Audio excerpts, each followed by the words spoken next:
Pwede pong paki-open.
Please be seated. I think we have a quorum. Senator Amy Marcos is present. Senator Ronald De La Rosa will be arriving shortly. So in the presence of the quorum pursuant to the rules of the Senate, the Committee on Local Government is hereby called to order. Secretary, can you read the roster of our guests, resource persons, and the members of the House of Representatives present? Thank you, Mr. Chairman. We would like to acknowledge the virtual presence of our resource persons from the authors of House bills. We have Congresswoman Christine Singson Mihan, Deputy Speaker and Representative of the 2nd District of Ilocos Sur, the author of House Bill number 8560 and 8561. We have Congressman Mark Go from the Lone District of Baguio City, representing Congressman Eric Goyap, author of House Bill number 8839. We have Congressman Joselito Joel Sacdalan of the 1st District of North Cotabato, author of House Bill number 4983. Congressman John Reynald Chanco, Lone District of Navotas City, author of House Bill number 8840.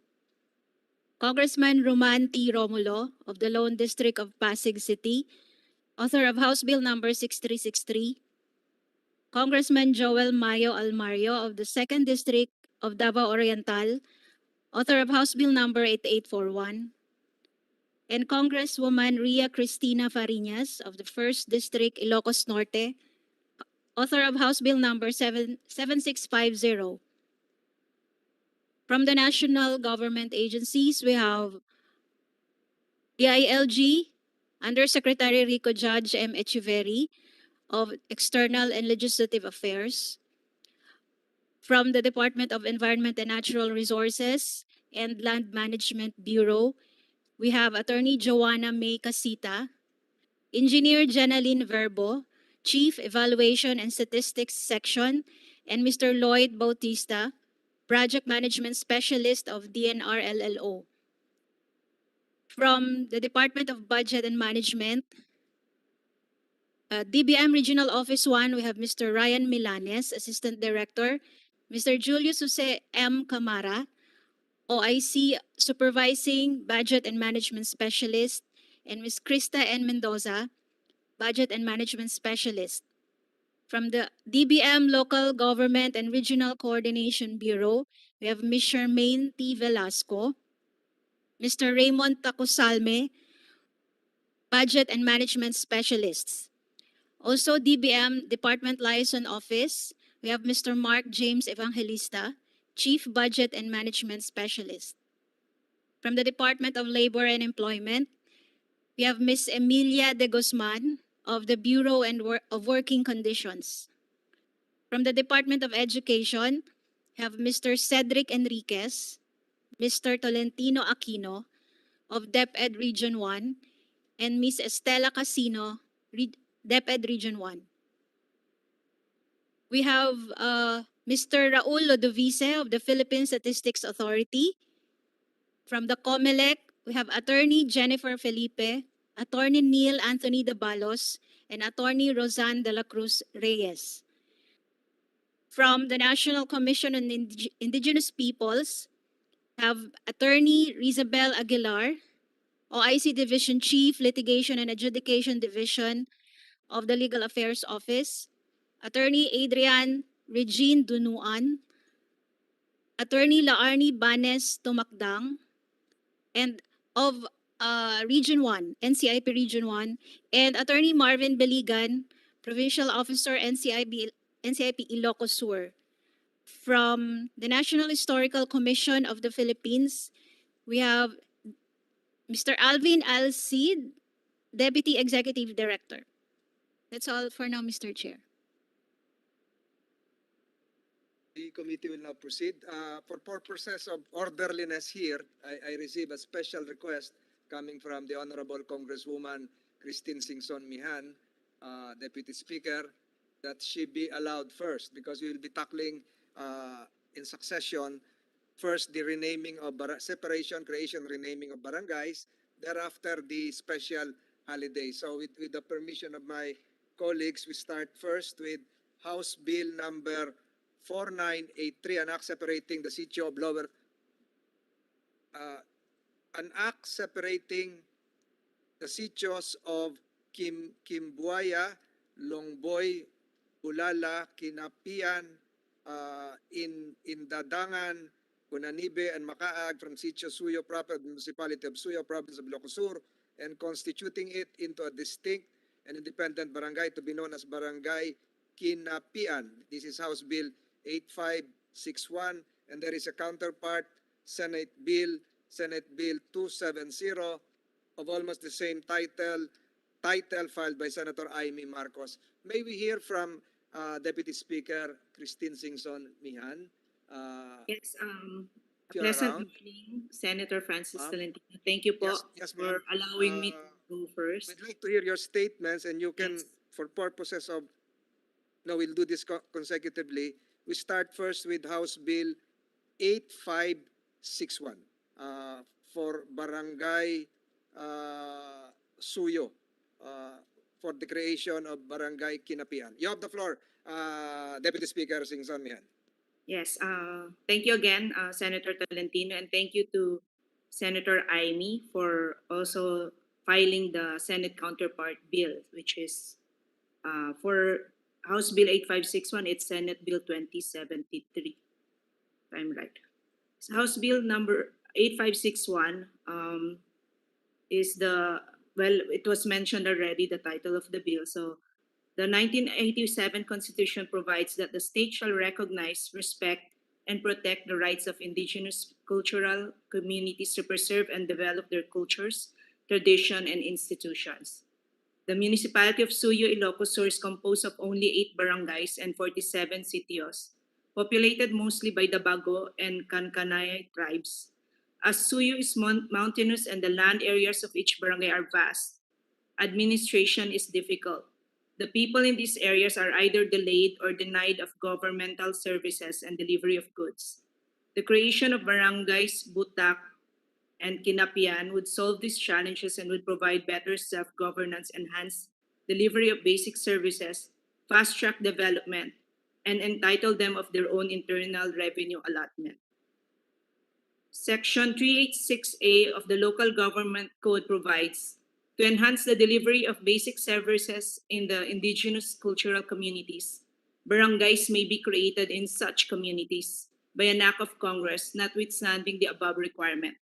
The population requirement should be at least 2,000 inhabitants, but under the above provision, it may be less as long as the inhabitants are indigenous cultural communities, which entitles them to all rights, benefits, and privileges under RA 8371. We have submitted to the Honorable Committee an NCIP certification. We have also submitted certification from the LGU as to availability of funds. To conduct election, other requirements like resolutions of the Sangguniang Bayan, Sangguniang Barangays, tribal associations, political boundaries, technical descriptions, which I hope the Land Management Bureau would certify, and socio-economic profiles.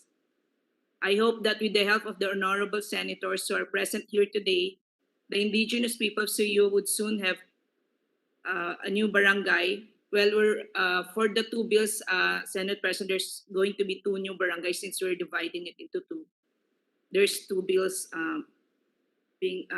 that's on the agenda today. It will help them ensure their economic, social, and take note of cultural that. well-being. Yes. There are 2 bills, Yes. 8560 and 8561. Yes. So we will yes. adopt your statement for the Yes. 2 for bills, both. Congresswoman. Yes. Thank you, Senator. So that's all, Senator. Thank you so much. Thank you, Congresswoman. May we know from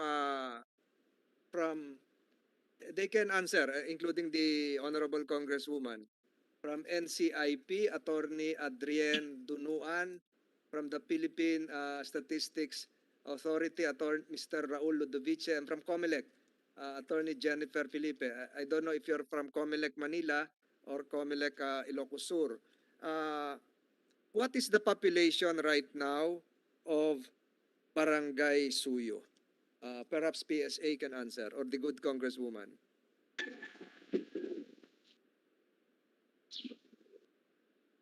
Okay, good morning. Can you identify yourself, sir? Yes, I am Raul Ludovice from the Philippine Statistics Authority. Yes, go ahead. Yes, the estimated population count of barangays, proposed barangay Kinapian,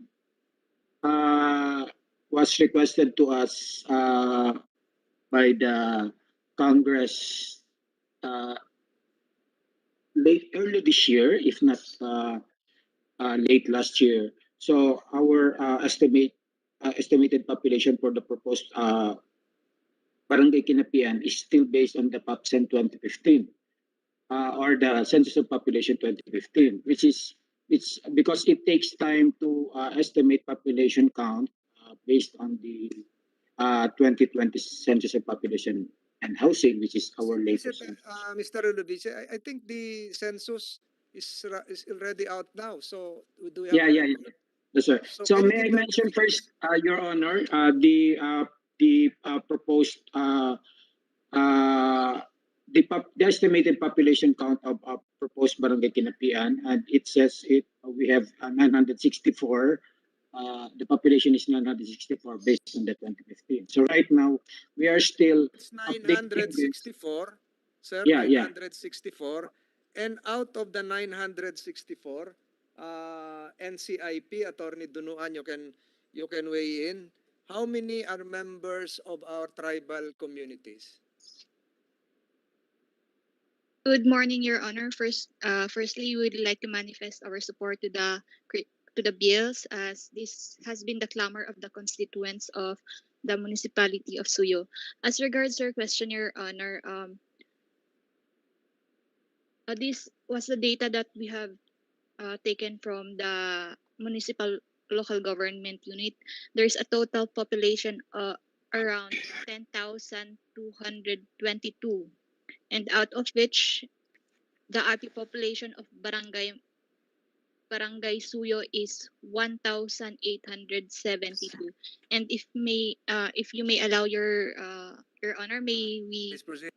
call on our regional legal officer from the region to respond to elaborate more on the question, Your Honor. Go ahead. Who will be the representative? Who is the legal officer? Good morning, Your Attorney Honors. LAARNI Attorney Barn. LAARNI from the Regional Attorney Office. LAARNI Barangays. Yes, You Your can Honor. proceed. Permission to turn off my Can you speak louder? video, Your Honor, because permission to turn off my video, Your Honor. I am experiencing a very low bandwidth of my signal, Your Honor. Go ahead. This is just, we need some facts.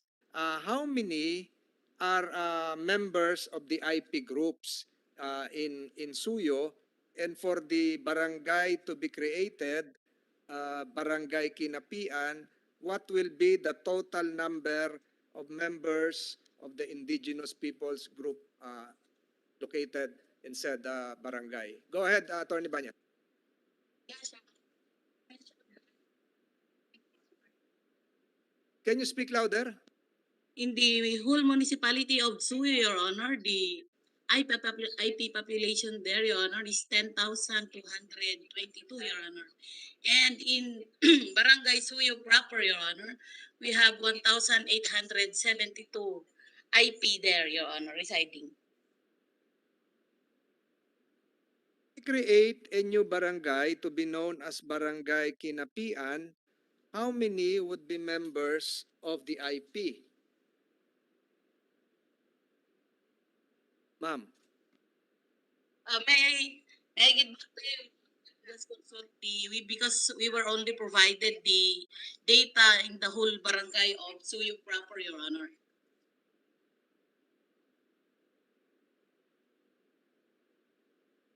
Ano po kayo ng per barangay?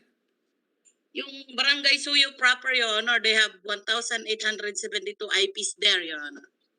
1,000. But for Kinapian, once it is created as a distinct and independent barangay, how many members would be considered as IPs? May I get back to Your Honor on the specific number, Your Honor, for the proposed Barangay Kinapian, Your Honor?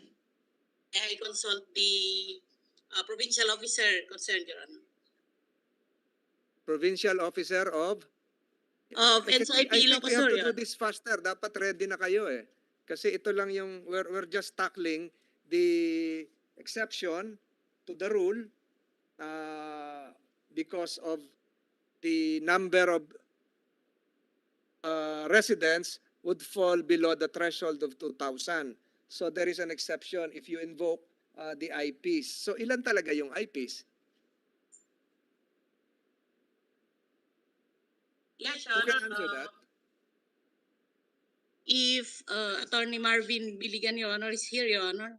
Go ahead, Attorney Marvin. Pangatlong pasa na to ah. Attorney Marvin.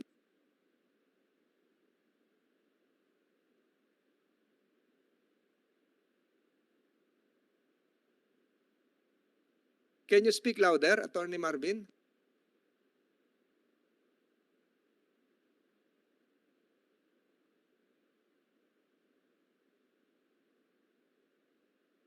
Attorney Marvin, can you come closer to your microphone and speak louder? We have to do this fast.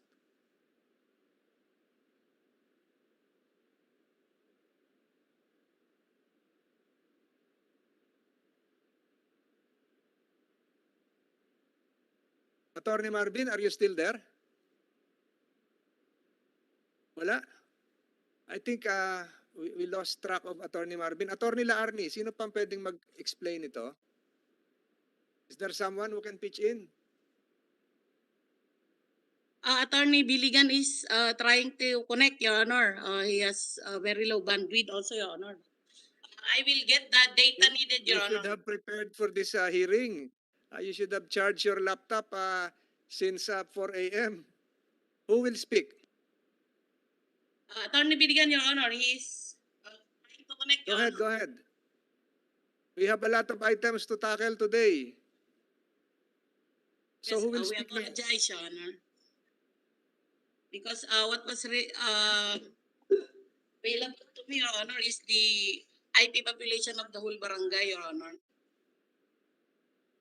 The IP population of the whole barangay is 1,822. 72, Your Honor. Yes. And my question is, if Barangay Kinapian will be converted into an independent barangay, what would be the IP population? Yes, Your Honor. I think Attorney Biligan has the total number for the proposed barangay to be created, Your Honor. So, can we have the figures? Yes, Your Honor. So, ano talaga? Ano yung pag newly created na yung Kinapian? With the indulgence of Congresswoman Singson, would you allow this committee to proceed to another item in the agenda while the lawyers of PSA and CIP are still preparing the answers? Yes, of course. So we can have a more cohesive Yes. flow of the proceedings. Yes. Attorney LAARNI, Attorney Marvin, you have the time to prepare the figures. My question is, what would be the IP population of Kinapian once constituted as a separate barangay? And that is for House Bill 8561. And the same would also be my question when we proceed to House Bill 8560 when we tackle Barangay Butak. Is it okay, ma'am?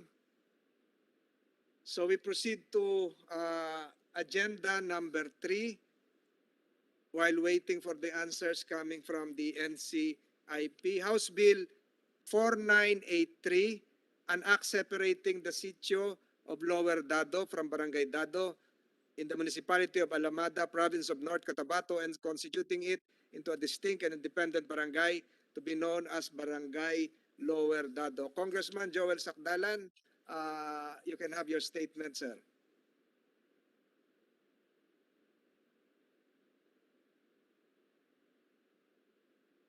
Congressman Sakdalan, I think you have to unmute.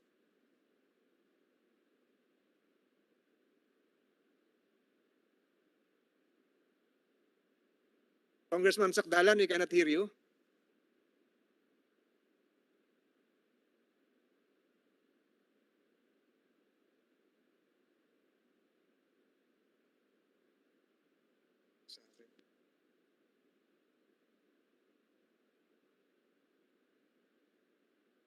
Congressman Sakdalan, we cannot hear you.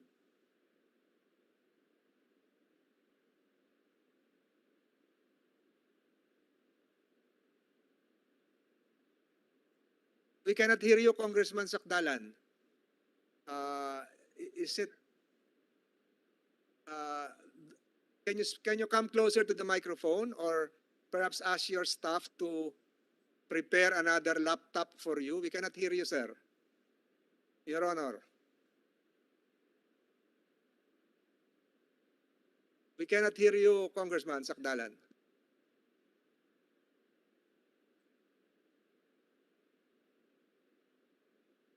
I think you do not have any semblance of an audio, so with the permission of Congressman Sakdalan, we'll get back to you while you fix your technical difficulties. Are you in North Cotabato, Your Honor? Yes, thumbs up. You're in Manila? Thumbs up, you're in North Cotabato. We cannot hear you. We cannot hear you. I think we should proceed with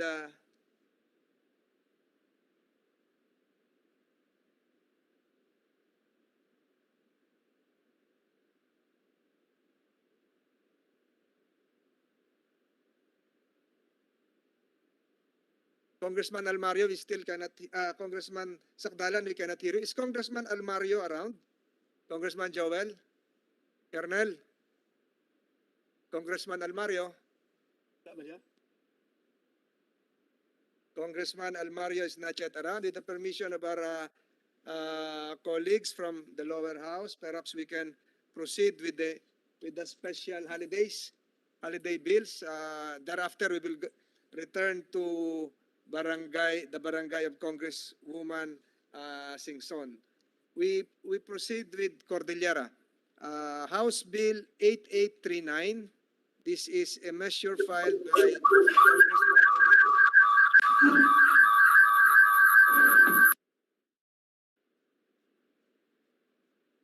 Congressman Eric Yap, and this is an act declaring July 15 of every year a special non-working holiday in the Cordillera Administrative Region to be known as the Cordillera Day in commemoration of its Foundation Day. Congressman Eric Yap, are you around? Mr. Chair. Congressman, go. Mr. Chair. Recognize you. Somebody should unmute his laptop para walang echo. Mr. Chair. This is Congressman, go. I think you have two gadgets unmuted. Perhaps your staff member or your cell phone. Can you turn off one? That's why we're hearing an echo sound. Please proceed, Congressman. Go. Mr. Chair, can you...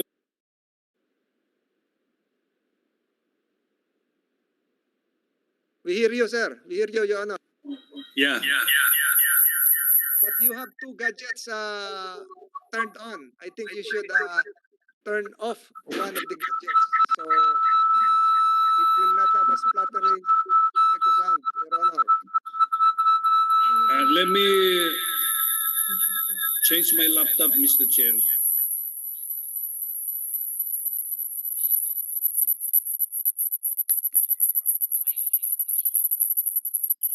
Is it okay now, Congressman? Go.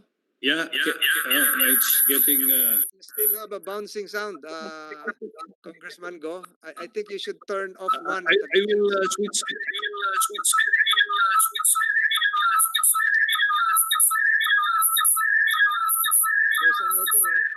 Perhaps that's the laptop of Mayor Magalong.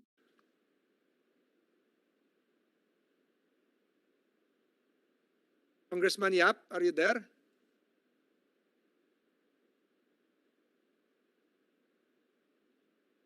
Congressman Go?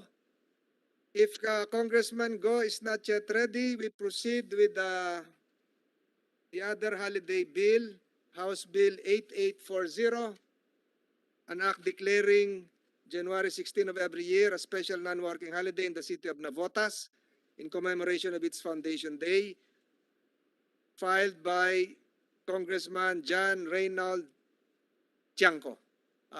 Congressman, you have the floor for your statement. Thank you, sir. Thank you, Chairman, Senator Tolentino, and to the honorable senators, your honors, ladies and gentlemen, magandang umaga po. Allow me to convey my appreciation to the committees on local government and electoral reforms and people's participation for including in today's agenda House Bill number 8840, declaring January 16 of every year as a special non-working holiday in the city of Navotas in commemoration of its foundation day. As early as 1906, or for 115 years now, Navotas has been commemorating its foundation day every January 16. Thus, it is important for us, Navoteños, to be given full opportunity to annually celebrate and commemorate this milestone in our history with appropriate ceremonies. This declaration will have an impact to the members of our communities, eliminating any uncertainty on how we should go about our affairs every January 16 of each year, pending a proclamation from the President. The same measure was previously filed and approved by both upper and lower houses of the 17th Congress. Unfortunately, due to lack of material time, the bill was not passed into law. Thus necessitates the refiling of this bill with high hopes of hastening its enactment. With that, I am humbly requesting for a favorable action on this measure. Maraming salamat po, sir. Thank you, Congressman John Ray. I've known you for a long time. You were my colleague when I was Metro Manila Council Chairman. Just two questions, Your Honor. Yes, sir. With your indulgence to clarify some matters here. Is January 16 your foundation day, or is January 16 the date when Navotas was established in 1827? Is this the charter day or when it was established by the Spaniards? It's our foundation, sir. Foundation day, sir. So when you say it's your foundation day, it's your charter day. Yes, sir. When it was So if it's your charter day, sir, Your Honor, it will be how many years since the establishment of Navotas? I think that was in 2007. Tama ba yun? No. That's 2007 is actually the cityhood.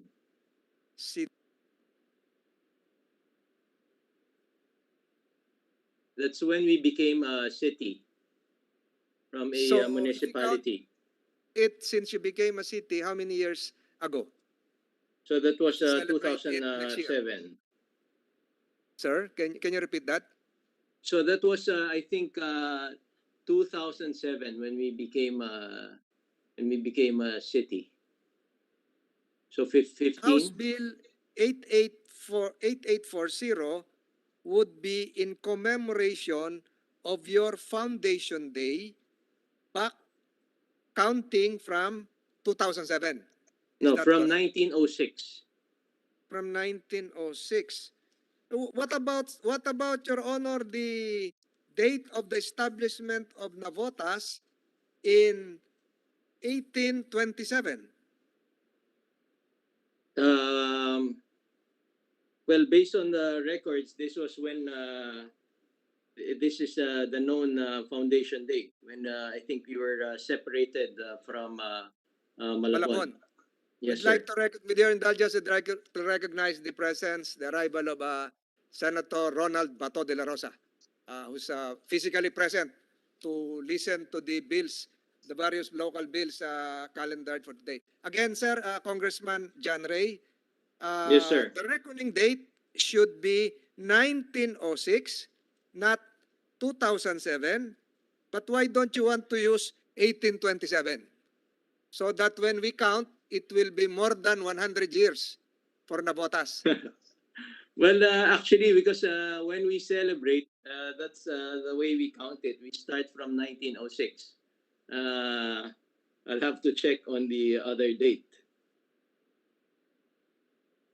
Sir, from my records, allow me to correct me if I'm wrong, Navotas was incorporated by virtue of Philippine Commission Act 137, 1901. 1903, it was separated from Malabon, or they were merged into one. 1906, Navotas gained full independence as a distinct municipality by virtue of Philippine Commission Act 142. So Yes, your sir. reckoning date is 1906. You don't Yes, want January 16, 1906, it 1906. became an independent municipality, Yes, formally. sir. So you don't want to use the reckoning date of 1827. Mas antigo po yun, Um, sir. mas sanay na kami dun sa January 16, 1906 eh. Baka So malito po. 1906. Yeah. So we recognize that and we honor that. It involves the commemoration of a very historical event. And may I ask, Congressman, how many non-working legal holidays do you have right now in Navotas?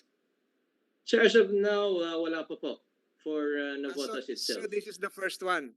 Yes, sir. So you are compliant with all existing laws because the number of existing non-working holidays should not exceed 2. Yes, sir. I think because of that, there will be no objections on the part of my colleagues unless Senator De La Rosa would vehemently object. Senator De La Rosa is here. Senator De La Rosa, this has something to do with the Botas. And for the record, I can still very vividly remember Nabotas because Nabotas is a very important fishing port. It is the boundary, almost the boundary of the northern part of Camanaba, near the end of Manila, and near to Bulacan, and near Yes, to sir. Malabon. And I remember our shooting days there when I attended the shooting of Born Legacy. Yes, In exactly, sir. Nabotas, with Rachel Vice, Yes, sir. Mayor, Congressman. So, Yes, sir. Senator De La Rosa, I recognize. Yeah, Good thank morning, you, sir, Mr. Chair. Senator Bato. Good morning, Kong. Good morning. Mayor, at sa inyong lahat ng mga resource person. Good morning sa inyo. As the chairman said, I'm just here to support our very industrious chairman. So, yun lang, Mr. Chairman. Maraming salamat. One final word. Thank you, Senator De La Rosa. One final word from the National Commission on the National Historical Commission of the Philippines, if you're around. Yes. Any objections here? No objections, and- Mr. Chair. This is Alvin Alcid, sir, from the National Historical Commission. We support House Bill So no 88. objections. What about the dates? Ano ba mas preferred nyo? 1827 o 1906? Magagalit sa inyo si Mayor, oh? Si Congressman. Sir, the reason probably kasi sir yung time na yon nang nabotas kasi from time there was a time naging part sila ng Malabon. It was only in 1906 na talagang they were definitely naging separate na sila sa Malabon.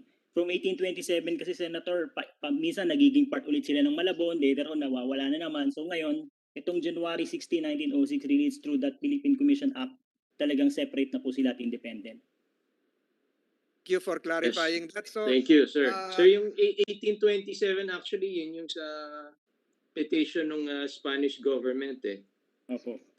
Yung separation ng barrios. But yun nga, baka hindi pa nag-materialize during that time.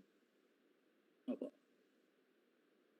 So I think we have clarified that and you have complied with all the requirements. I think there are likewise no objections coming from my colleagues.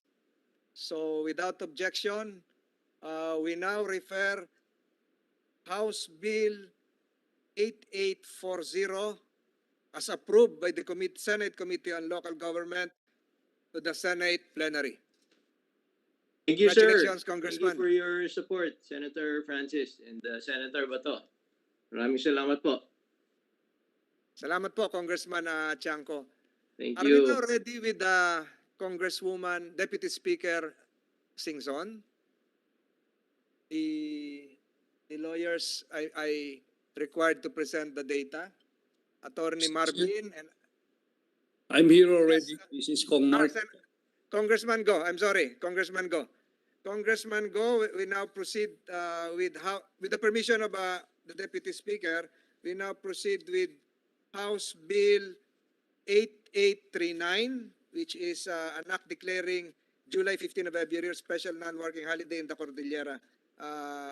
Congressman Go, you have the floor, but I'm reminding you that tomorrow the Senate plenary will be tackling the measure amending the charter of the city of Baguio, which this representation worked so hard in tandem with His Honor.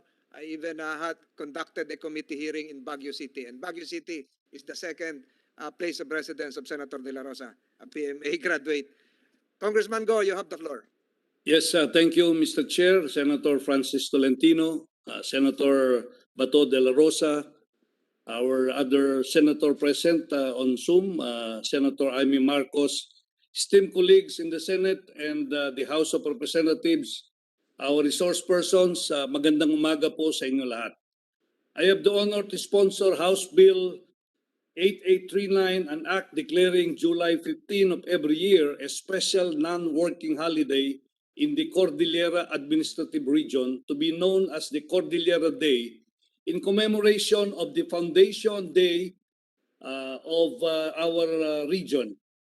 On July 15, 1987, Executive Order number 220 establishing the Cordillera Administrative Region composed of Abra, Apayao, Benguet, Ifugao, Kalinga, Mountain Province, and the city of Baguio was signed into law. The law then states that CAR shall have the following purposes: to administer the affairs of government in the region, to accelerate the economic and social development of the region, and to prepare for the establishment of the autonomous region in the Cordilleras. Over the years, Malacanang has consistently issued an annual proclamation to declare July 15 as a special non-working holiday in CAR in celebration of its foundation anniversary. This bill seeks to institutionalize this celebration to declare July 15 of every year a special non-working holiday in the whole of Cordillera in commemoration of its founding anniversary, to be known as the Cordillera Day. We look forward to this day every year to highlight our culture in the Cordillera and to celebrate our gains from the struggles we have overcome as a region. Moreover, for the people of Cordillera, this day is not just a celebration of the region's foundation, but also a renewal for the call for regional autonomy, which shall enable the preservation and strengthening of the Cordillera culture. We have approved this measure in the lower house last March 17, 2021, with our kababayans in CAR. In behalf of Representative Eric Yap, I now seek your support for the passage of this bill in the Senate. Again, maraming po salamat at magandang umaga po sa lahat. Thank you. Agyamanak, Apo Congressman Mark. Salamat po. May we ask the comments coming from the Department of Labor and Employment? We have here Emilia de Guzman. And before answering that question, may I ask Congressman Go, is this the first holiday for Cordillera? Discounting the holidays for Baguio, Ifugao, Kalinga, is this the first holiday for Cordillera? No, sir. This will be the second. Actually, yesterday, September 13, we have celebrated, because of the proclamation of the President, the so-called SIPAT Day in celebration, of course, of the signing of this peace agreement between then President Cory Aquino and the group of Father Balueg, Mr. Chair. This is the second holiday. Yes, if it be approved, Mr. If you Chair. include the other holidays of the component LGUs, we will have multiple holidays. Is that correct? Because you have like Charter Day yes, of Baguio, Mr. Chair, like et cetera, et Baguio cetera. or even Ifugao, for example. They have their own local holiday, Mr. Chair. I'm familiar with that, Congressman. They asked me to wear the tribal attire of Apayao when I attended Yes. one of their foundation days years ago. So thank you, Congressman. May we ask the Department of Labor and Employment, Emilia de Guzman, for her comments? Good morning, Mr. Chair. Para Can you po sa mga show your lahat face, ng ma'am? Okay. Good morning po sa lahat. Can hear So you. the Can you hello, speak loud? naririnig na po? Hello? Yes, we can hear you, but Rinig speak na loud. po?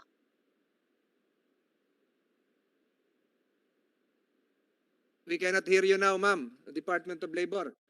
We cannot hear you. Where are you located? Qatar. We cannot hear you. We lost you, Ma'am Emi de Guzman. We would like to hear the comments of DOLE because most of the resistance would be coming from the Department of Labor. But we'll get back to DOLE. Perhaps the DILG can help us here. DILG, is USec Echiverri around? DILG, Mr. Chair. Undersecretary Echiverri. Yes, Mr. Chair. Can you comment on this? The Cordillera Administrative Region's desire to have a special non-working holiday every July 15. Yes, Hello Mr. po. Chair. Same manner of how we have given our position paper in the House of Representatives, the DILG interposes no objection as to the proposed scheduled holidays under the Cordillera Administrative Region, Mr. Chair. Thank you, DILG. Dole, are you now technically connected? Department of Labor, Emi de Guzman. Yes po. Good morning, Yes, Mr. can you Chair. speak loud? Good morning po. We fully support the intent of the bill po and we recommend its enactment into law po. Maraming salamat po. Naglulo ko yung aking internet. Can you repeat that? Dole is in full support. Yes po, yes po. Yes, we fully Thank support you. po the intent of the bill. Thank you. Salamat po. Historical Commission. Mr. Chair, we also support the House bill as we have done during its deliberation in the House, Mr. Chair. Thank you. Thank you. I think we are in unanimity here, the various national government agencies, and on the part of my colleagues, it appears that we are also in agreement that there should be a Cordillera Administrative Region Day to be held every July 15. And I think without any objection, the committee will approve House Bill 8839, and the same will be forwarded to the plenary for its deliberation. So approved. Thank you. Thank you. Congratulations, Congressman. Congratulations, Congressman Go. Thank you We hope to very see much. you tomorrow, and I'd like to recognize the presence of Senator Amy Marcos, unless she has an addendum to the formal approval of the Cordillera Day. Any statement, Senator Marcos? You're from the region.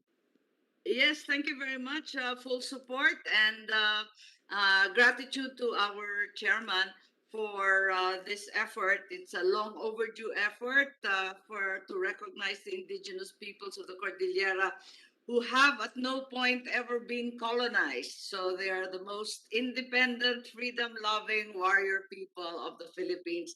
And from them, we will derive what is actually Filipino identity, a mystery that seems to have eluded us for many, many decades, but is so clear and alive in the Cordillera.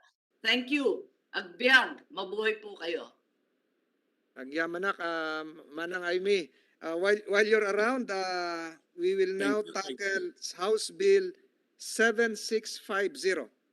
With the permission again of Deputy Speaker Singson, this is an act declaring September 20 of every year a special non-working holiday in the province of Ilocos Norte, Manang Aimee, to be known as the Josepa Llanes Escoda Day in commemoration of her birth anniversary. And this was introduced by Representative Ria Fariñas. Congresswoman Fariñas, are you around to have your opening statement? Yes, thank you, Mr. Chair. Good morning. And of course, good morning to Senator Amy Marcos and the other Yes, members you can present proceed, here. Your Honor. Yes, Mr. Chair, House Bill number 4058 seeks to declare September 20 of every year as Josefa Llanes Escoda Day in the province of Ilocos Norte.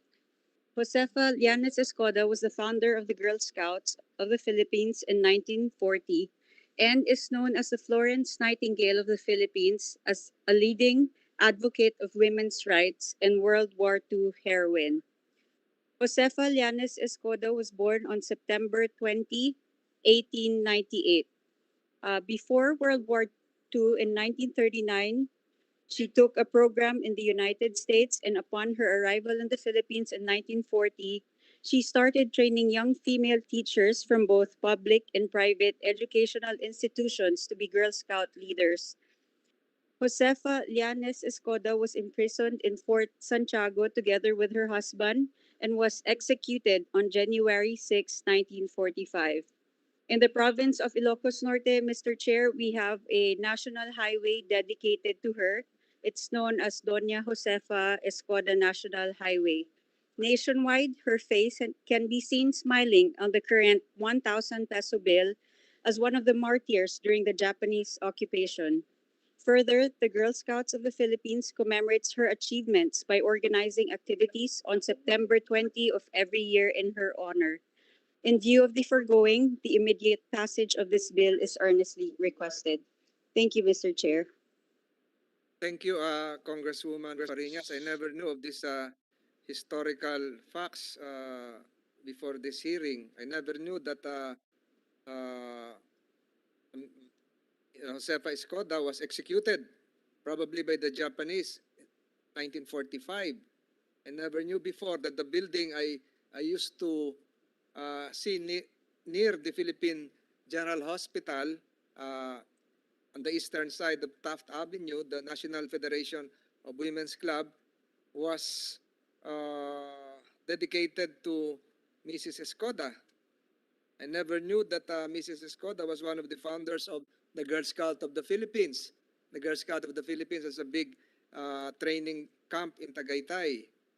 I never knew that Mrs. Escoda was close to General Vicente Lim, whose name is memorialized in a camp in my region, in Laguna, Camp Vicente Lim. So a lot of new data coming out from this measure, including the fact that she was born in Dingras, Ilocos Norte. I never knew that there are three important Josefas in Ilocos Norte. Doña Josefa, Josefa Escoda, and Josefa Amy Marcos. So we have a lot of Josefa. So thank you for the information, and that's probably the reason why she is part of the 1,000 peso bill. Perhaps Senator Amy Marcos can add up to the historical significance of making a Josefa Escoda Memorial Day. Senator Amy Marcos. Yes, thank you very much, Mr. Chairman. And as earlier stated, we in Ilocos Norte, for some reason or other, have failed to memorialize the greatness of Josefa Llanes Escoda. The truth of the matter is, whereas there are buildings in Metro Manila, there are celebrations in Metro Manila, it's always been September 20 on an unofficial basis that we've celebrated Josefa Llanes Escoda, her greatness both as a Girl Scout founder as well as a nurse during the period of the war, and her exploits as a tiny little spy wearing all manner of incongruous disguises until she was finally caught and executed by the Japanese. So we're very, very happy that you support this measure so that finally we can give local recognition to our little superhero, Josefa Llanes Escoda. Thank you, Congresswoman. Senator Marcos, perhaps we can ask the National Historical Commission, why is there a seeming gap insofar as the importance that Mrs. Escoda played in our history? Why has there been a lack of importance? The street near Remedios Street in Manila should have been Escoda Street. There is no Escoda Street yet in Manila. The Girl Scouts building should have been named after Josefa Escoda. And you should have coordinated with the Philippine Nursing Association to have perhaps an Escoda Award for outstanding nurses, especially during this time of COVID-19 pandemic. Bakit po may pagkukulang dito, National Historical Commission? First of all, Mr. Chair, we fully support the House bill. No, I think this is a good this law. It's a good move to finally recognize Jose Pallanes Escoda. Siguro sir, kulang talaga sa, I think it's in our educational system as well. Baka kulang po ng emphasis, especially hindi lang po kay Jose Pallanes Escoda. I think women in general in our history are not that well written or recognized, but we acknowledge what your comments, Mr. Chair. If we have this law, baka mas lalo natin siyang ma-recognize. Incidentally, Mr. Chair, we also gave a historical marker for the National Federation of Women's Club, and Jose Pallanes Escoda is in fact one of the founding members of that group. So marami po siyang contribution sa Philippine history, and aside from being a martyr who was executed during the last World War. Mr. Chair. Thank you. Perhaps you should do more in terms of your research, and perhaps you should endeavor more to reach out to other areas.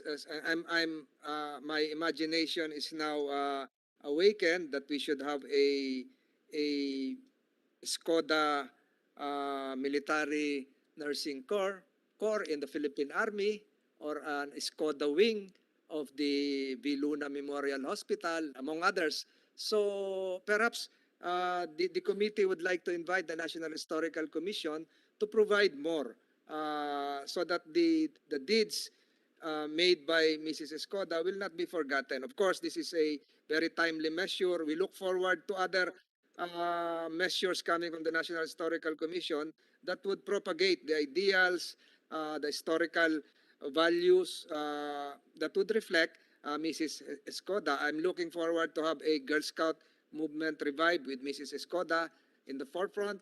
I'm looking forward to, with the permission of Senator Marcos and Congresswoman Fariñas, to having an Escoda shrine in Dingras, Ilocos Norte, among others. So baka makalimutan po ito. Ito yung Florence of Nightingale.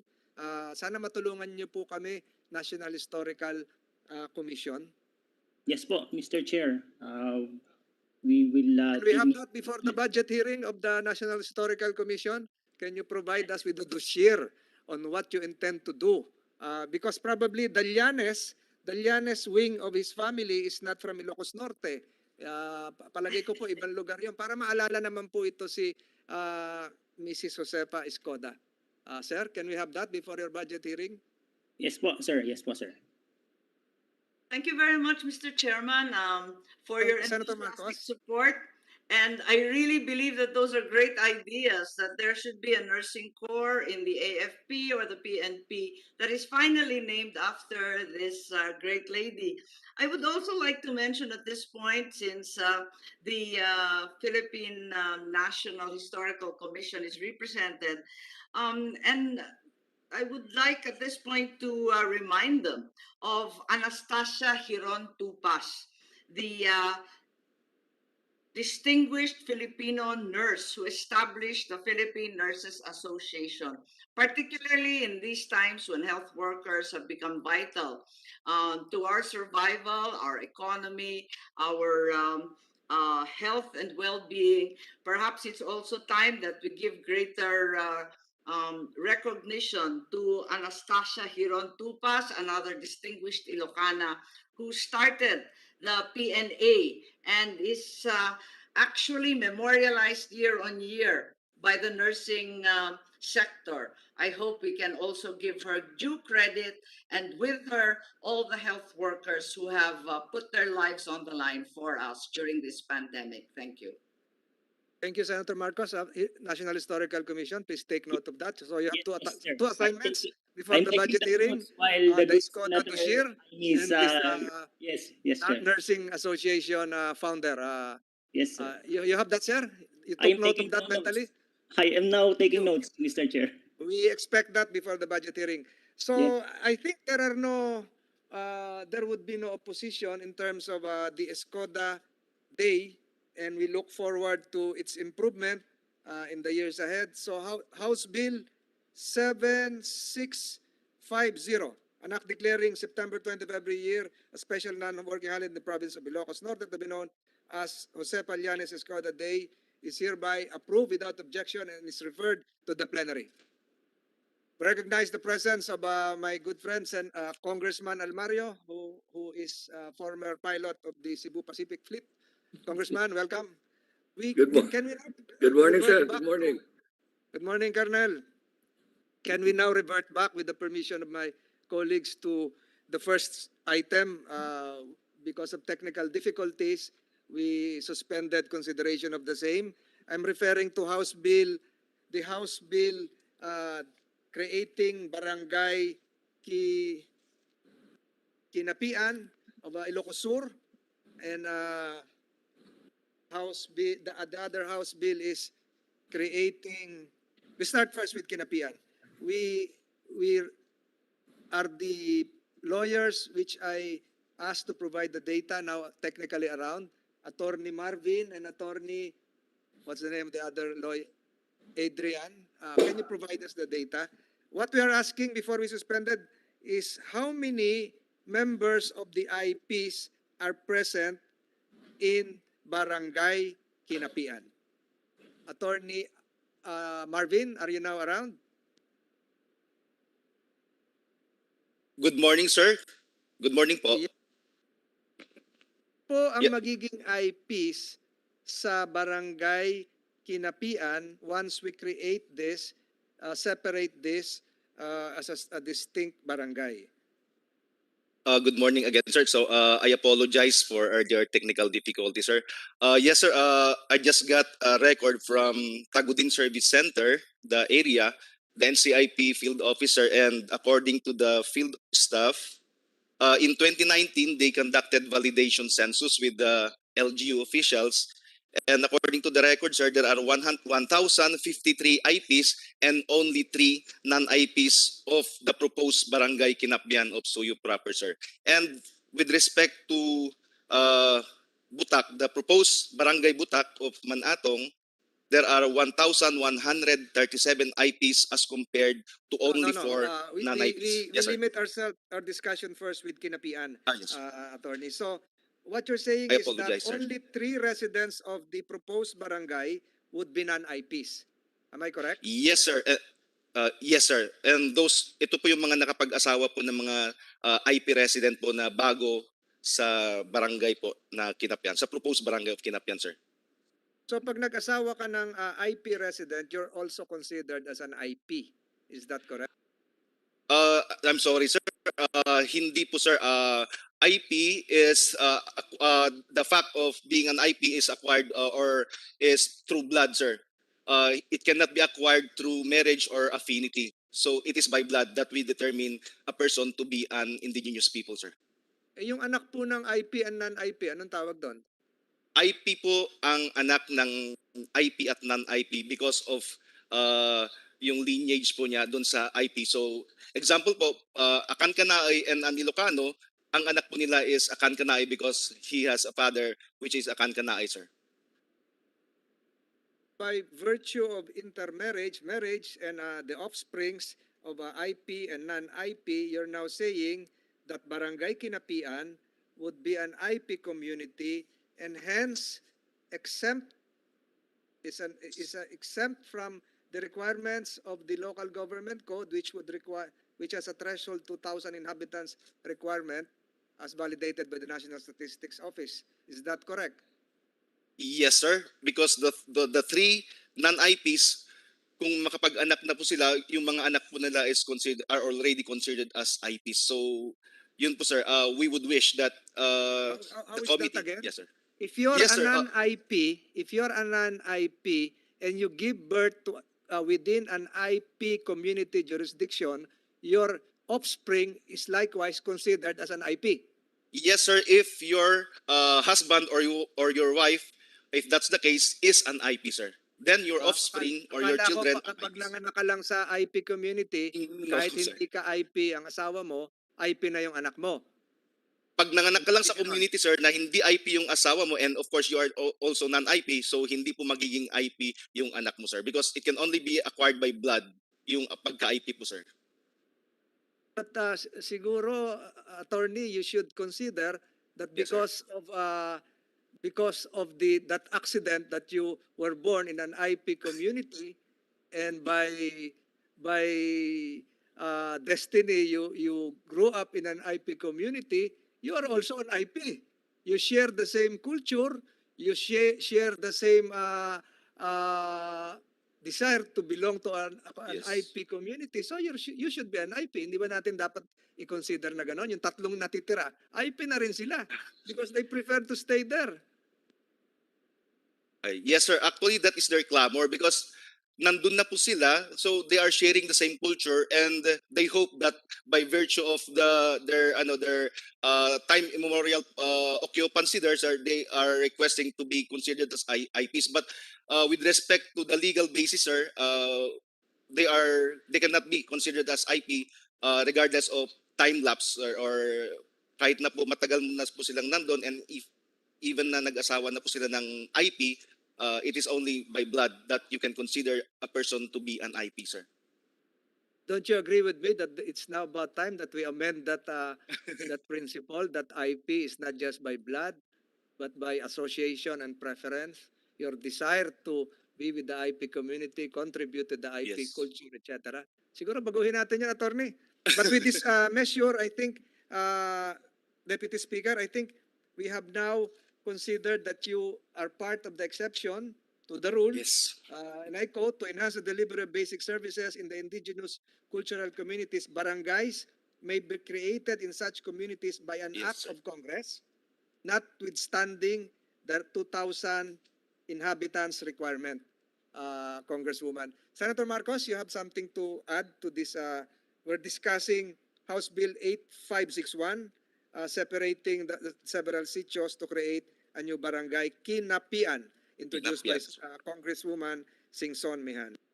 Yes, thank you very much. And indeed, I am a co-author for both this Barangay Kinapian as well as Barangay Butak.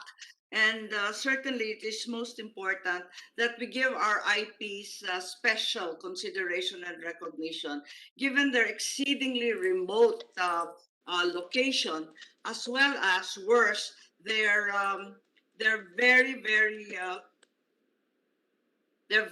difficult situation in terms of access to healthcare, education. Talagang luging-lugi po sila, at alam po natin na sila ngayon ang isa sa pinakamahirap na mga grupo. So these two barangays, I think it would be a great boost to them.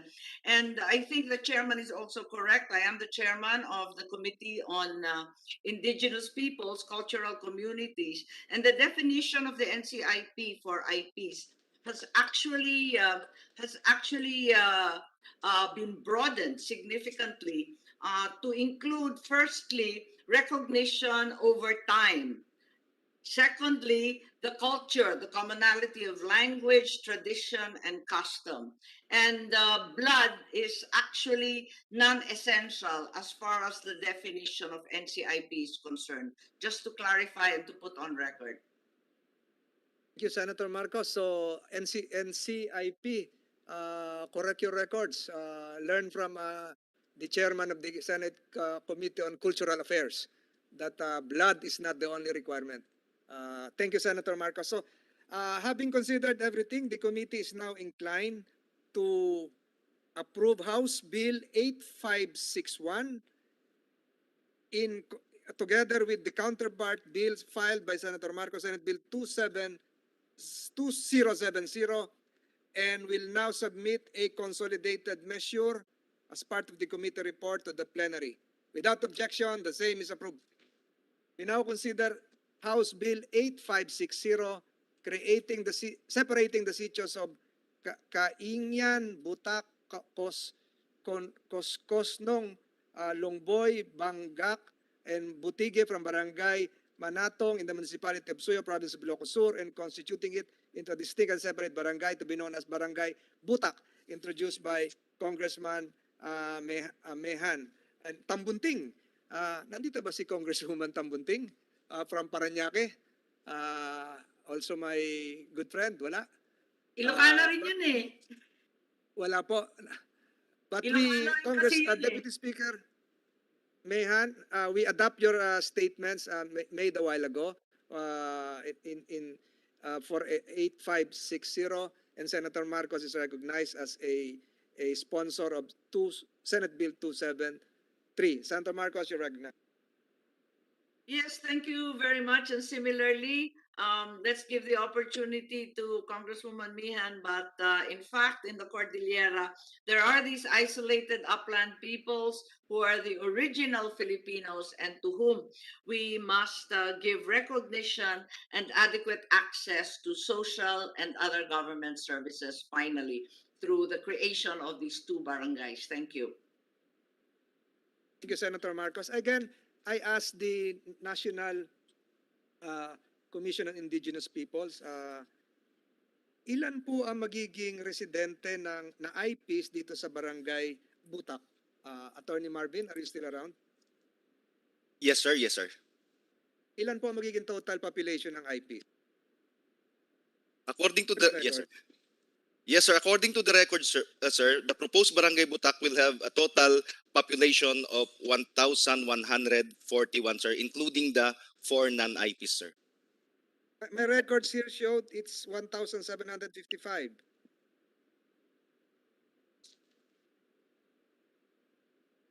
I'm referring to the 2020 census. 1,755, and it represents 16.30% of the total population of Suyo. Please correct your record or correct me if I'm wrong. Attorney Marvin. Yes, sir. Yes, sir. I will refer to the Suyo LGU, sir, because according to the records they provided me, sir, ito po yung nakalagay, sir. Sorry po. So, again, by percentage, how many, in terms of percentage, what would be the proportion in terms of the total population? 70%, 80% would be IPs for Barangay Butak, Attorney? More than 95%, sir. As I've said earlier, sir, only 4 are non-IPs in proposed Barangay Butak, sir. So more, I think it's 95 to 98%, sir. Are IPs. Apat na lang yung natira, kanina tatlo. Yes. So it's almost the same with the Barangay Yeah. Kinapian. Kinapian, sir. Tatlo po yung non-IP. Yes, sir. The total area is 3,000. Malaki to, 3,140 hectares. And this barangay has its own public market.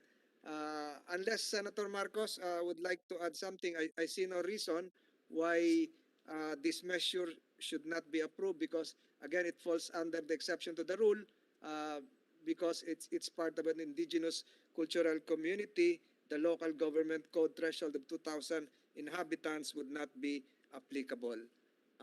If there are no objections, we will. Thank you very much, Mr. Chair. Senator Marcos. Sorry.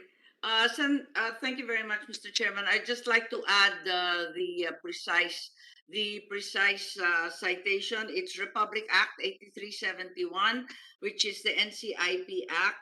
Essentially, in Section 3H, there's a very clear definition of IPs where self-ascription or ascription by others, continuously living in a community, common bonds of custom, language, and tradition, historically differentiated by the great number of Filipinos, and only number 5, the descent from the population known to be the IPs, is a reference to bloodline. So let us be more open and liberal in the interpretation of IPs in accordance with RA 8371, Section 3H. Thank you, po. Thank you for that clarification, Senator Marcos. So with that, the 4 non-IPs of Barangay Butak will be considered as IPs. The 3 non-IPs of Barangay Kinapian would also be considered as IPs. So in effect, it would be a 100% IP population for the said 2 barangays. You should correct your interpretation, Attorney Marvin. Are you still listening? Yes, sir. Yes, sir. You should correct your interpretation because we are here in congruence with the interpretation of Senator Marcos that by affiliation and association, they are considered as IPs. Naintindihan mo na yun, Attorney Marvin? Yes, sir. Yes, sir. Thank you. Thank you. Thank you, Senator Marcos. Again, we approve this measure and constitute this as part of the committee report because of the counterpart bill of Senator Marcos, Senate Bill 2073, and the same will be forwarded to the plenary.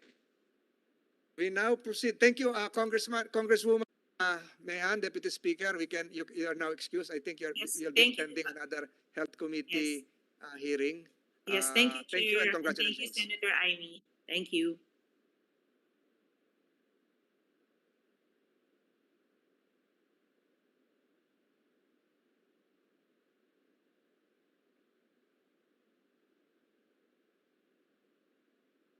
Kasi I think Alamada is North Cotabato, not Davao. Alamada. Can we have Congressman Sakdalan, if you have fixed your technical requirements now, Congressman Sakdalan, you're recognized. Hello, sir. Good morning. Oh, hello. Please proceed, Your Honor. Ay, okay na ba? Ayan na.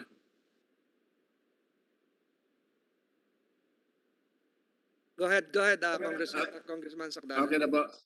This Okay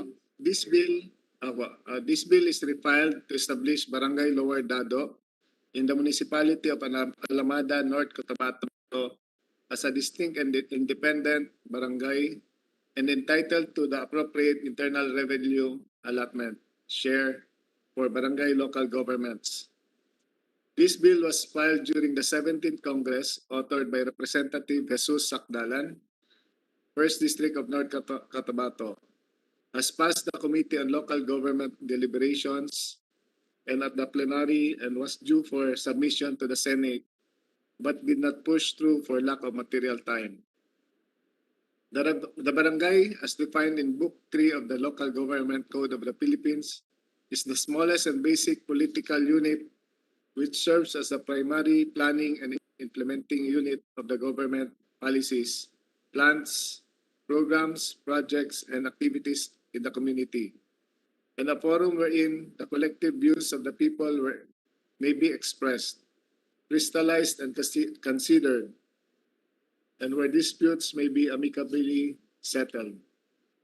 As provided, a barangay may be created by law or by ordinance of the Sangguniang Panlalawigan or Sangguniang Panlungsod, subject to the approval by a majority of the votes cast in a plebiscite to be conducted by the COMELEC in the local government unit or units directly affected within such period of time as may be determined by law or ordinance creating said barangay.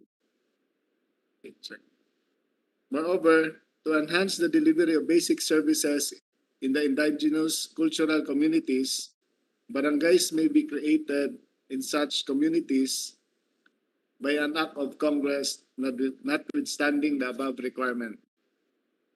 Barangay Lower Dado was created through Resolution number 552 of the Sangguniang Panlalawigan of North Cotabato on October 15, 1991, which enacted Ordinance number 14 creating Sitio Lower Dado in Barangay Dado, Municipality of Alamada, into a regular barangay to be named as Barangay Lower Dado. Its creation as a political unit was meant to effectively enhance and accelerate socio-economic programs, cultural advancement, and well-being of the residents in the area. being a barangay created after the passage of Republic Act number 7160 or the Local Government Code of the Philippines, it has no share from the internal revenue allotment from the national government. Thus, its operations depend only on the financial aid from the provincial and municipal government.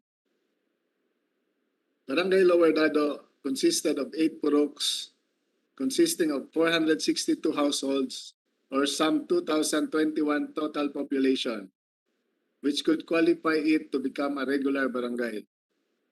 The population mix are Ilocanos, Ilonggos, Cebuanos, Bangsamoro, and Highlander Taga-Kaulo. Where the majority is Ilocanos, the Barangay Lower Dado is home to Camp Paulino Santos of the Philippine Army and 2 major bodies,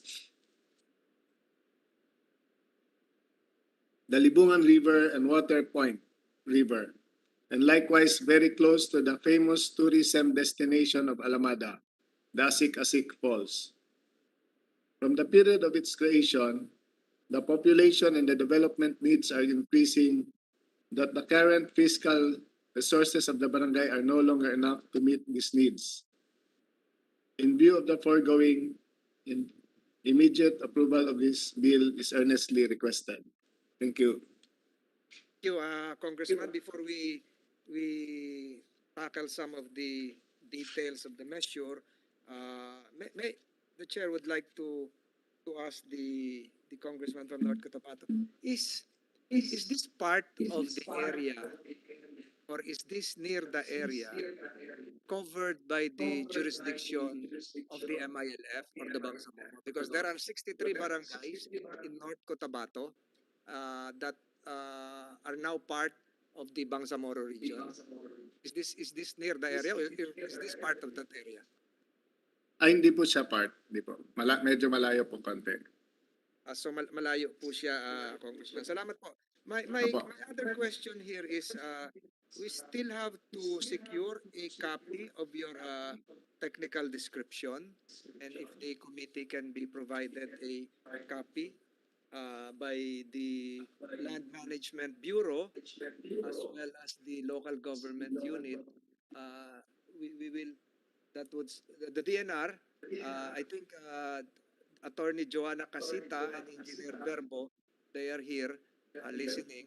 If you can provide the committee, or if you can explain the absence of the technical description. Are you here, DNR, LMB? Hello, Your Honor. DNR? Yes, identify yourself. Yes, we see you. I'm Engineer Verbo po. Yes, Your Honor. With regards to House Bill 453, we currently submitted our position paper to our officer on through our letter dated October 29, 2020, including the certificate of contiguity and the technical description submitted by DNR Region 12. We have yet to receive said document. I think you can email it today. Yes, we can email it to your. So can I ask a direct query? Are the sitios contiguous? Yes, Your Honor. And what would be the total land area of Lower Dado? I'll just check.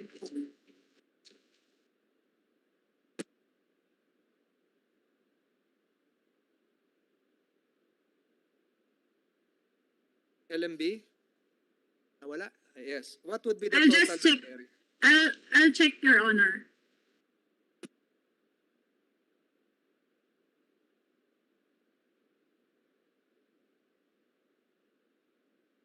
Philippine Statistics Authority is around. Are you there? PSA? Yes, Your Honor. Can you identify yourself? Yeah, I am Raul Ludovice from the Philippine Statistics Authority. Yung kanina. So may we know the exact, the total population of Lower Dado if we separate it from Barangay Dado? It would be 1,770 based on the 2020 Census of Population and Housing. So if it is 1,770, are there is there a possibility of some residents of Dado and the adjoining sitios transferring to Lower Dado? Anything is possible, Your Honor, especially if there are calamities, if there are Because Congressman, the requirement is to have a minimum threshold of 2,000 inhabitants. So PSA, you're saying na kulang 1,770?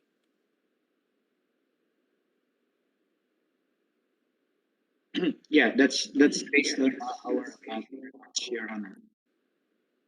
Man, can you confirm this? That based on the data, Lower Dado has only 1,770. This is composed of inhabitants coming from Purok, Mangal, Lanzones, Santol, Dorian, etc., etc. So,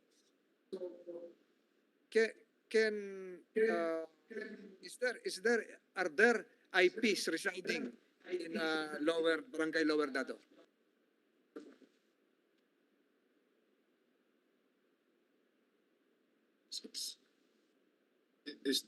Can answer this? Your Honor, is this? Congressman or the LGU of Lower Dado? Your Honor, Who is asking to be recognized? Congressman? yes, Yes, sir. yes, sir.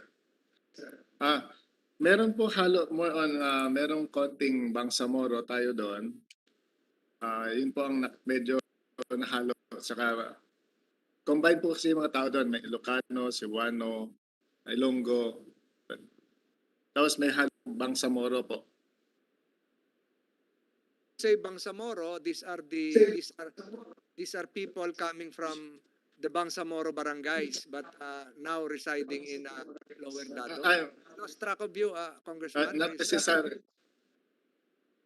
Yes, sir. Not necessary po. Actually, there are.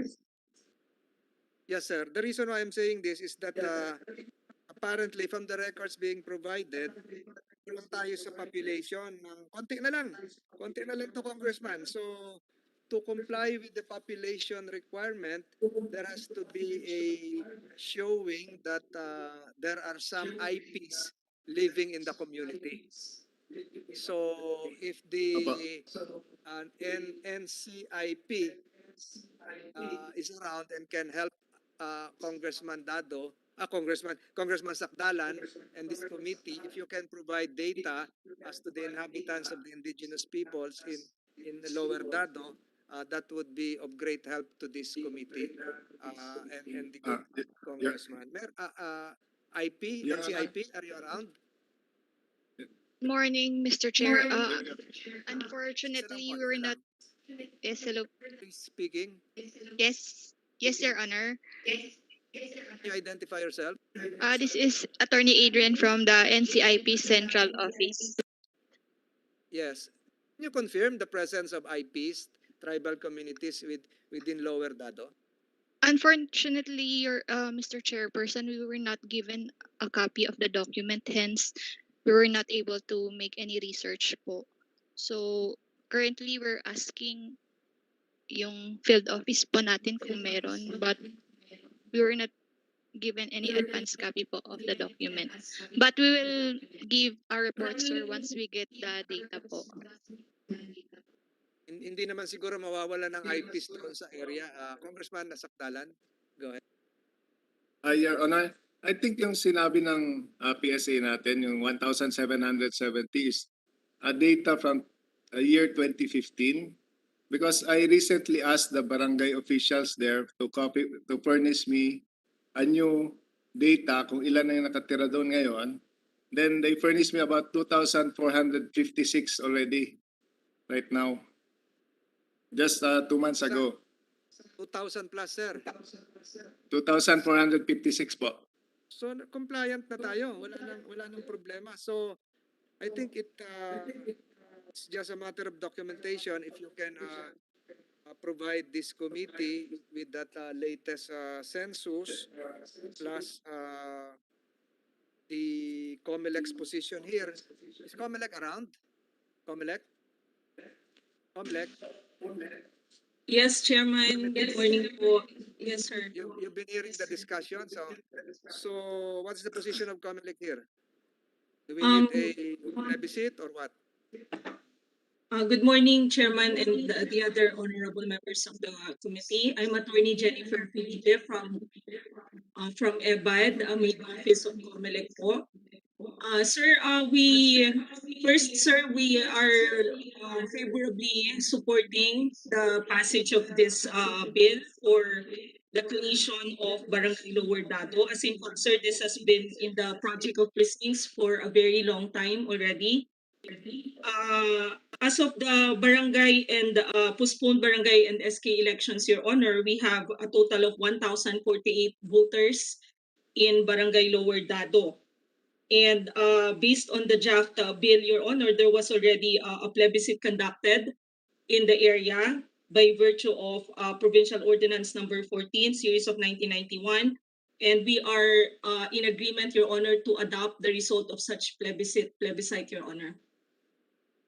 Thank you, COMELEC. So, Congressman, subject to the submission of that document, which would show the more than 2,000 plus inhabitants coming from the barangay officials and the PSA, plus the position paper coming from the National Commission on Indigenous People from Attorney Adrian Dunuan.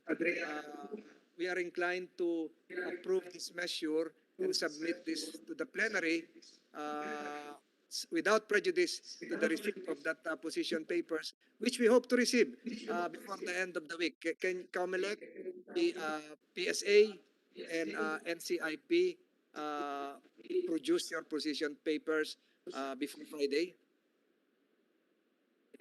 We will, Your Honor, from the COMELEC. You have no other alternative. You have to produce that. So, having considered all the arguments, plus while we await the documents, the committee is inclined to approve this measure, House Bill 4983, introduced by Congressman Sakdalan, and will submit this to the plenary subject to the submission of the position papers mentioned by the chair. So approved. We now go to the measure declaring. Thank you, Congressman Sakdalan. Thank you, other resource persons. We now go to the measure declaring a non-working holiday in Pasig City. This is House Bill 6363, to be known as the anniversary day of Pasig City, introduced by Congressman Roman Romulo. Congressman Romulo, if you're around, you have the floor. Yes, magandang umaga, Chair, members of this committee, and honorable members of Congress who are also here, resource persons. Before us is an approved House measure, House Bill number 6363, asking that a lobby passed that July 2 of every year be declared as the anniversary day of Pasig City. Since 2004 po, all presidents since 2004 till present have always issued a proclamation declaring a non-working holiday on July 2 for Pasig City. So we hope to institutionalize this non-working holiday, and of course, as a legacy for President Duterte, that he is the one to sign this measure. Thank you, Congressman Romulo. May we ask the DOLE? Thereafter, we'll be asking DILG and then the National Historical Commission. DOLE, who is that? Mrs. Good Emilia? morning once again, Mr. Emilia Chair. de Guzman. Emi de Guzman. What's the position of DOLE? We still, same position, Your Honor. Are you mobile? Kasi kanina pa yan. Can you just be in a fixed place?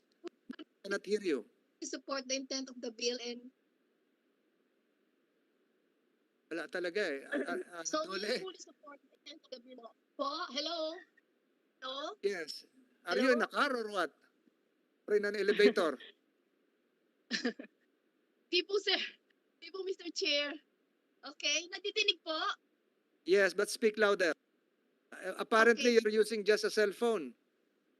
You can ask Secretary Bello to provide you with the laptop. I'm currently po I'm working from home, working from home po.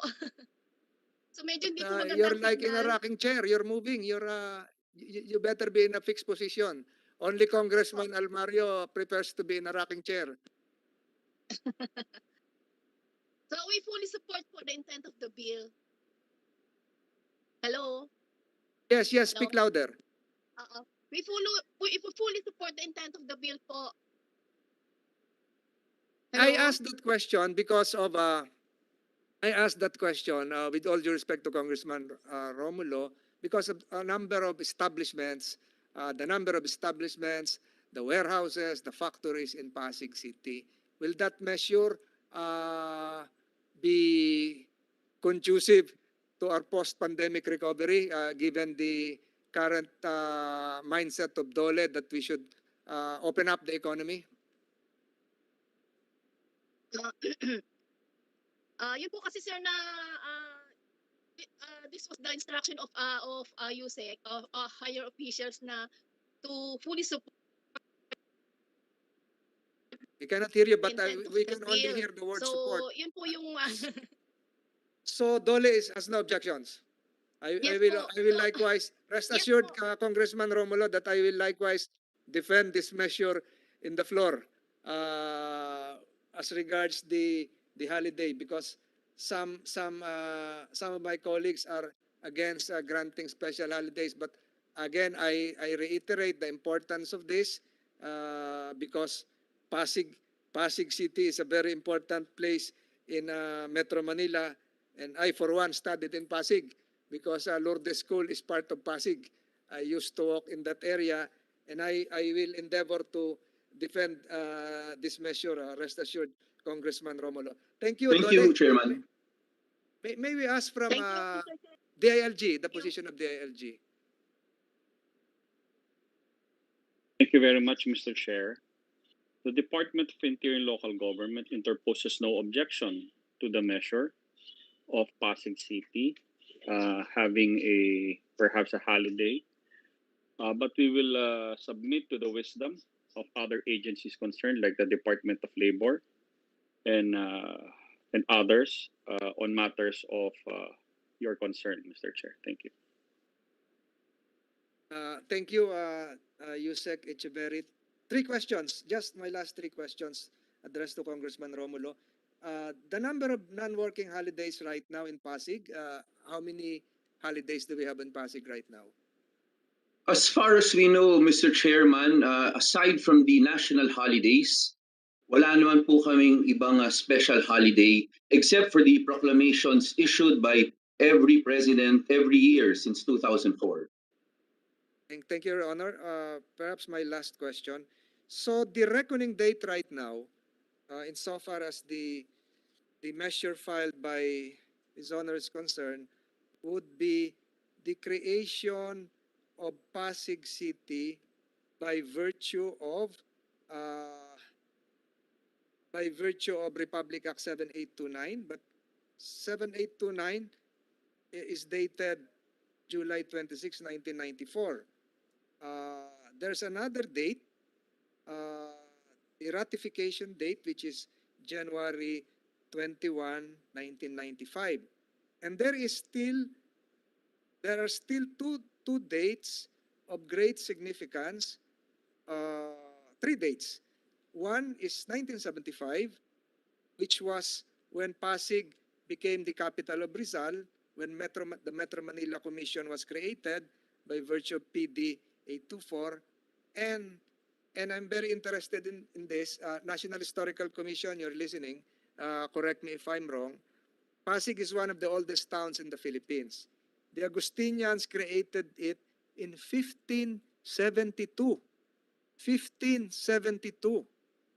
And then you have Act number 137 creating Pasig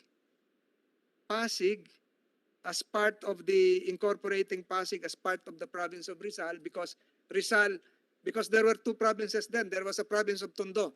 So this was June June 1901.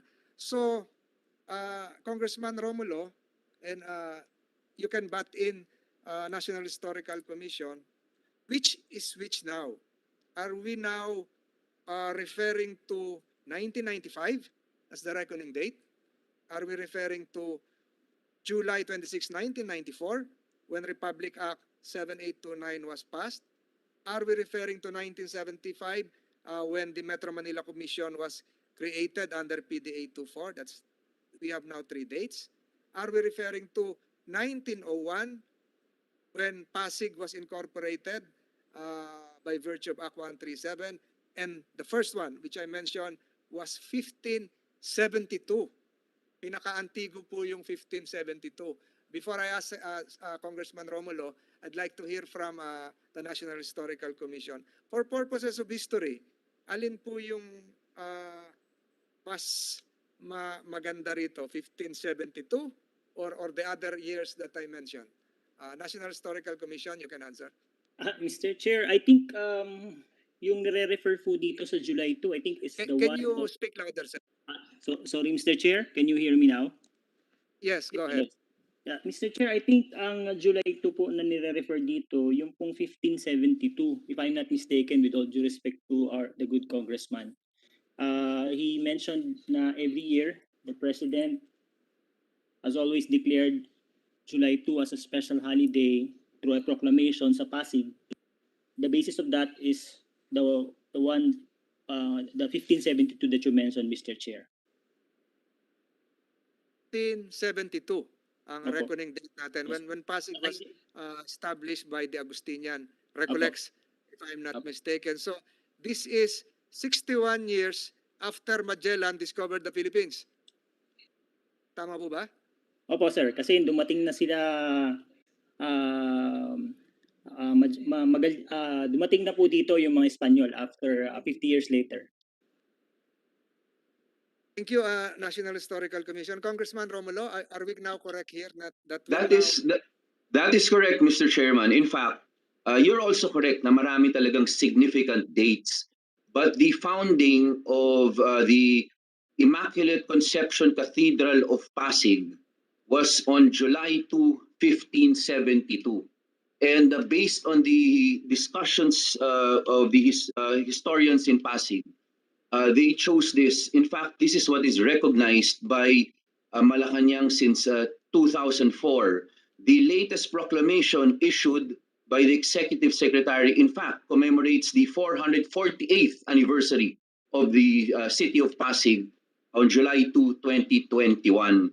The Immaculate Conception Cathedral was founded on July 2, 1570. That's correct. And yes, so that is why 448.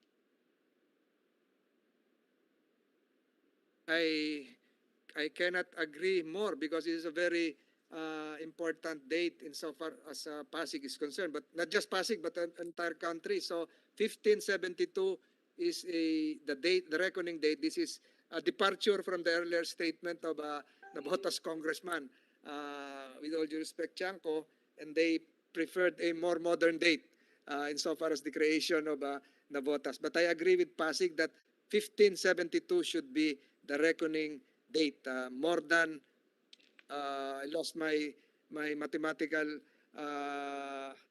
count. More than 200 years. Is it correct? 448th anniversary, Chairman. Years. Congratulations. So I think there are no objections to this.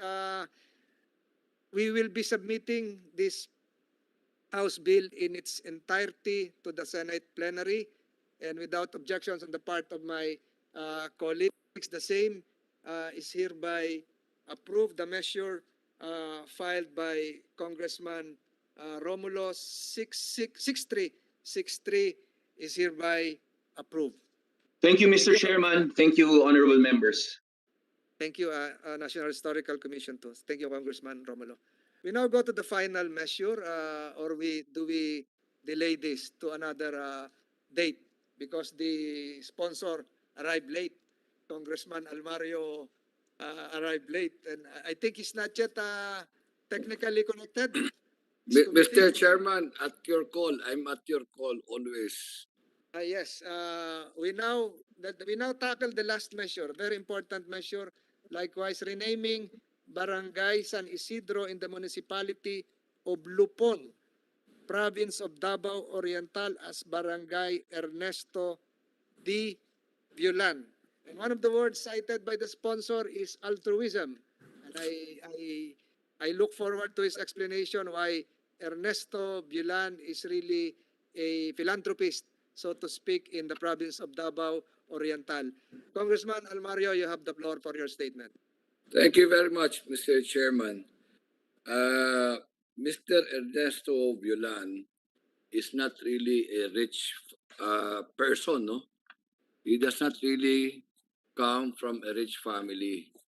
But he has a few lands in the area and he volunteered to donate 5.4 hectares for the use of barangay, what is now called Barangay San Isidro. To be exact, that's 54,186 square meters. And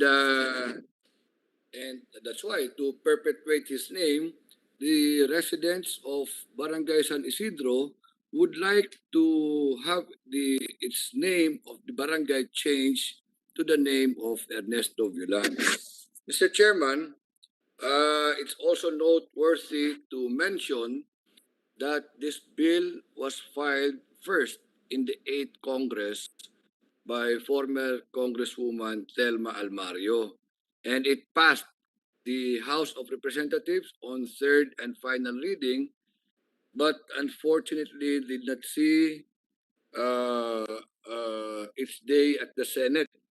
And thus I refiled this bill and on November 4, 2020, and approved by the House. And I'd like to thank you and your committee, Mr. Chairman, for right away taking this up for deliberation in your committee. So, Mr. Chairman, it is, as I mentioned, this was filed in the 8th Congress. So, and then the barangay is now requesting. So, it's been 31 years. It's been 31 years, more or less, Mr. Chairman, that the barangay folks of what is now Barangay San Isidro is clamoring for the change of name of their barangay to Barangay Ernesto D. Violan. Thank you, Congressman. May we hear from the National Historical Commission of the Philippines relative to their position as to the renaming of Barangay San Isidro into Ernesto D. Violan, National Historical Commission. Thank you, Mr. Chair. I gathered from that I assume that Mr. Ernesto D. Violan donated the part of land which now known as Barangay San Isidro, and with that po the NCIP interposes no objection kung ganun po. Kasi po initially po we don't know who was Ernesto D. Violan. Kaya po our position was that we cannot take action, but now that Congressman Joel Almario has enlightened us, we interpose no objection na po. I assume po Ernesto Violan died a long time ago, ano po, sir? NHCP, that the chair would be propounding some questions. So we are now clear. Mm-hmm. You don't have to be a hero. Yep. You don't have to be a martyr. You don't have to be a philanthropist to have your name be engraved in an LGU nomenclature. Is that the position now of National Historical Commission? Well, yes, Mr. Chair, kasi ang position namin, kung hindi niya binigay yung lote, wala naman po yung barangay. It's just that ang position lang po namin, if it's possible, Mr. Chair, just like in the changing of names of school, yung old name ng barangay, kung pwedeng ilagay pa rin doon, no? Parang formerly known as Barangay San Isidro, so that people will still be guided, no? So wala kayong policy na Barangay San Isidro 1, San Isidro 2, San Isidro West, San Isidro North, San Isidro South, walang ganon?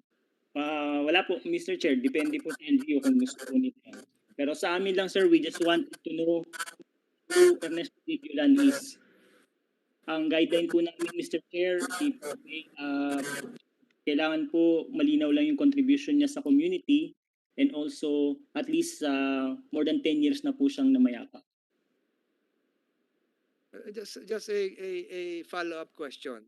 Opo. If you would require that a person has to be dead, at least 10 years old, has contributed to a community before a barangay can be named after him, how come we have barangays named after Durian, Santol, Bangga, di ba? Hindi naman tao yon, mga prutas na lang yon. So how do you relate to that distinction? We name some barangays based on inanimate objects. Araw, buwan. O ito, tao talaga to. So siguro you have to be very clear. A name is a name. It can either be historical, it can be non-historical, as long as people would associate themselves with that place, with that name, that would suffice. Pwede nga barangay ballpen, barangay lapis, o barangay kape. Di ba? Tama ba ako doon? Attorney, ano ba pangalan mo? Joanna na nakalagay sa pangalan mo dito ngayon. Mali na siguro. NHCP, I'm sorry. Sir, yes, sir. Sir, yung guideline po kasi namin, yun lang yung nakalista. No? We cannot really, with regards to your query, yung mga pangalan na inanimate objects, kung yun naman po ay gusto ng community, usually titignan din po natin yun, Mr. Chair. Po ako napunta, barangay Sapang Palay, barangay Gulugod Araw, barangay Tindig Araw sa Imos, Cavite. So I think you should be consistent in your explanation, especially when it involves human beings likewise. So kung sa mga inanimate objects walang distinction, the same is true with human beings as long as the residents thereof would associate themselves willingly with the name. Mr. NHCP. Yes, Mr. Chair.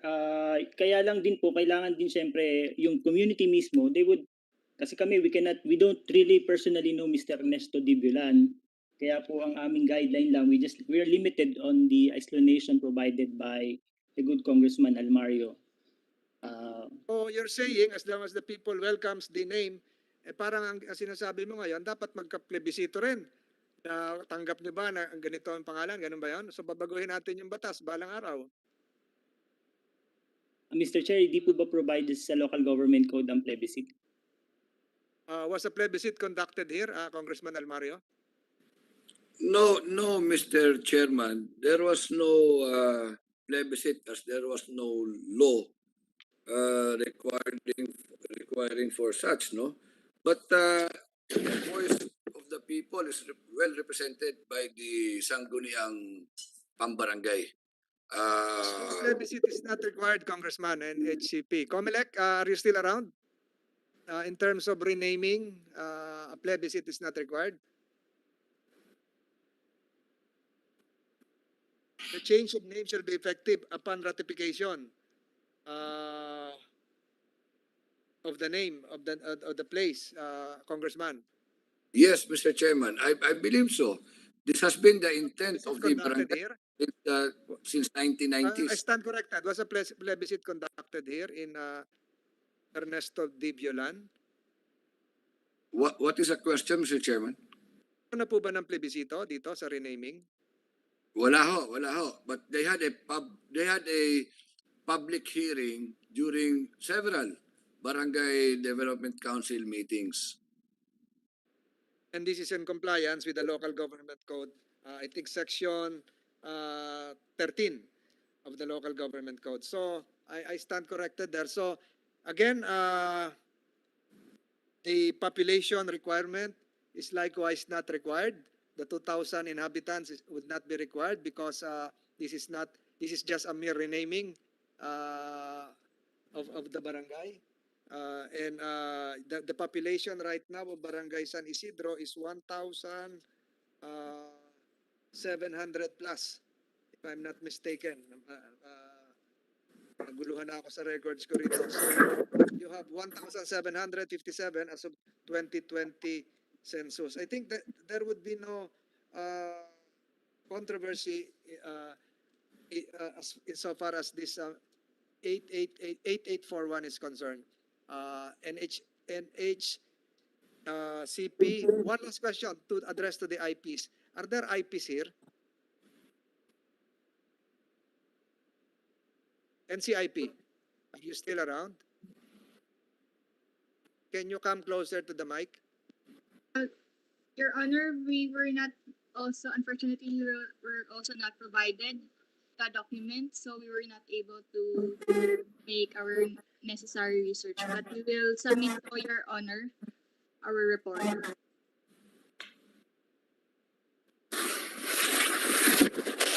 Attorney Adrian Dunuan, you were not furnished. What? Furnished So a copy what of the committee is requiring from you is to submit your position paper, because while this is not required, insofar as the number of inhabitants, we would like to stress here the protection likewise of the IP communities, if there are indeed IP communities within the barangay to be renamed. Unless Congressman Almario can answer that. Meron po ba mga IPs doon? Yes, Mr. Chairman, I would believe so because some of the barangay kagawads are members of the IPs. But we would be requiring from the good congressman as well as the National Historical Commission and the NCIP their position papers probably within this week, if you can do that, because we have yet to receive the position papers since we received a copy of this bill last March 24, 2021. Can we have that this week, sirs? Mr. Chairman, just a clarification. Is the question which needs a position paper Addressed to the National Historical Commission and the NCIP. okay. NCIP. DILG, no objections? Wala nang DILG? DILG? Mr. Chair. Yes? Yeah. No objections? Department of DILG? Interior. Yeah, no objections, Mr. Chair. No objections. Thank you. Having heard all the arguments in support of the renaming of Barangay San Isidro as Barangay Ernesto D. Violan, we now consider House Bill 8841. Will be submitted to the plenary for its consideration without objection. Congratulations, Congressman Almario, and we look forward to the approval of this measure.